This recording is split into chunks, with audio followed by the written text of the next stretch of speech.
Hello and welcome again. My name is Sue Rios, and thank you for joining me in this discussion about gratitude and how just the simplest feeling of gratitude can alter the entire chemistry of the body, the energy, the output, the input, in other words, what you attract from the world into your life, almost instantly.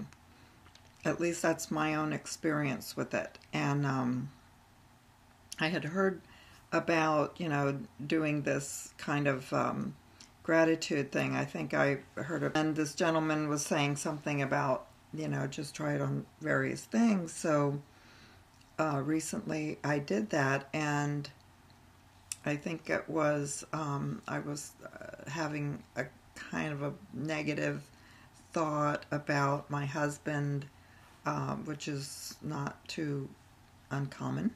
And,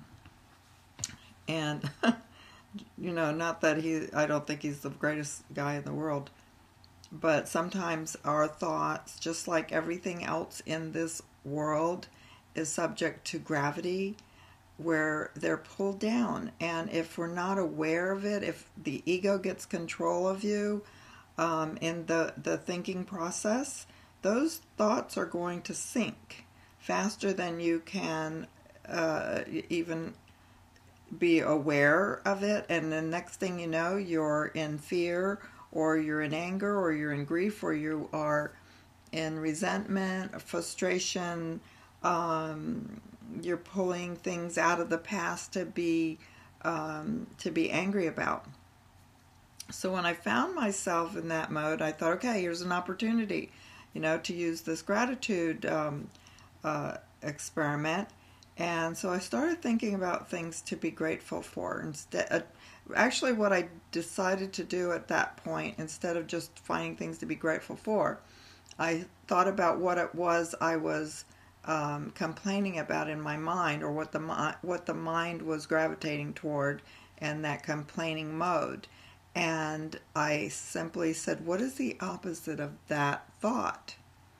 So, without trying to think about it, it just, started, the mind started gravitating toward the opposite of that specific thought. And it went into a really nice area. And before I knew it, that opposite thought started lifting me up. I mean, literally out of the hole that my mind had taken me to, or the ego. And I was feeling so much better in my body. I mean, it's almost like we're allowing things to hold us down, pull us down, physically, emotionally, mentally, and spiritually. So that means the frequency of the cells, the cellular vibration, the output that we're putting out to the world, everything is affected by these thoughts. So to raise them up, to bring them to a higher frequency, means now that you're bringing healing to the world. You're literally bringing a finer resonance of vibration, of light, probably resonating more to the photons that are photons of the light particles within the atoms, and so that you're bringing more of that into the cellular makeup of your own being, your own spirit, your own physical self, and so it changes everything. And I just started riding this wave for a while, and it was like, okay, what else can I complain about, so I can figure out what the opposite of that would be. And so it began to show me that it works that fast. It really works that fast, but the ego doesn't want you to go there. So you kind of feel those little resistance ones, because if you're used to complaining, or you didn't even know it, because you just think that was the thing, and you had a justifiable right to do that. That's what the ego does. It tells you you're justified in those complaints and feeling down and depressed and all that. So those are the ultimate opportunities to pull yourself out of a very degrading place. A place, it's degrading because it's holding you back from who you are. And who you really are is the Savior of this world. When we can finally raise ourselves up and get away from the fearful thoughts and away from the gravity of negativity, which comprises everything you see on TV. If you were to look at a book of Yellow Pages, everything in that book is based on fear. The transmission place, the doctors, the lawyers, the Indian chiefs, they're all there because they're going to save you from some negativity, and they're selling their service, which is, it's cool, it's great. However, if we didn't have the fear in the first place, these people would be out of work because we would be transforming our world. We would be transforming our lives. We would be making ourselves more healthy. We would be using the kinetic energy to move things, to radiate more light to the world, to clean up the air and the water. And I just feel that because I can feel it in myself, I feel it growing in myself.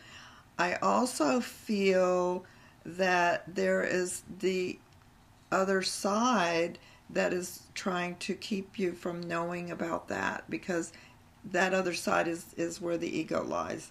And the ego knows its days have come to pretty much an end where mankind is being uplifted.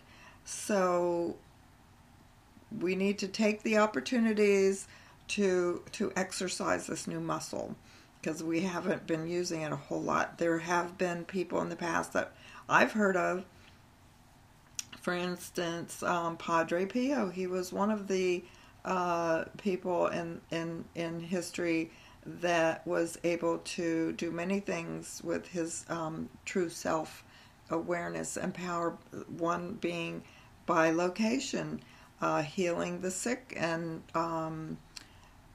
he's been seen flying around in the clouds, during World War II, and that was a documented story that Dr. Carolyn Mace has talked about a lot in her teaching, in her seminars, where he's in the clouds telling the U.S.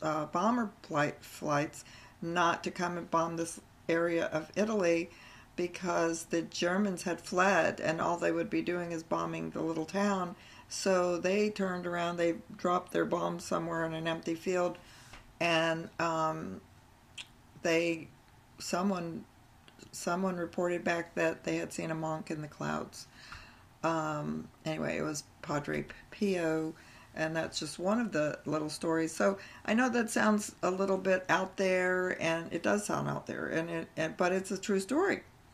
So look up Padre Pio if you want to hear about those. There's a lot of people that can bilocate, that are in two places at the same time. This is a new awareness that's coming to all of us. We don't believe it right now, and the truth is we don't believe in a lot of things. Even if the people that say they're Christian, they are believers in Jesus Christ.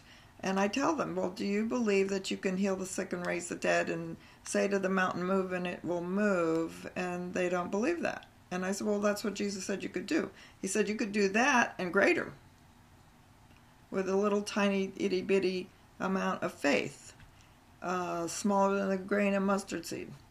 So the fact that we aren't exercising our God-given powers means that we don't believe that we are worthy of this kind of power, this kind of truth.